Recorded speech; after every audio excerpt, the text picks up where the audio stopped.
இவை பிரார்த்தனை நாட்கள். கடவுளின் முன்னிலையில் தங்கி வெறுமனே உணவை விட்டுவிடாமல் உலகத்தில் உள்ள அனைத்தையும் விட்டுவிட்டு கடவுளின் முன்னிலையில் நம்மை முழுமையாக விற்றுக்கொண்டோம். ஆகவே பரிசுத்த ஆவியானவர் ஆழமான முறையில் நகரட்டும்.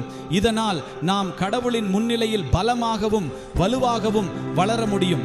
உபவாசம் மற்றும் ஜெபத்திற்கு பிறகு இயேசு பரிசுத்த ஆவியால் பலப்படுத்தப்பட்டார் என்று பைபிள் கூறுகிறது.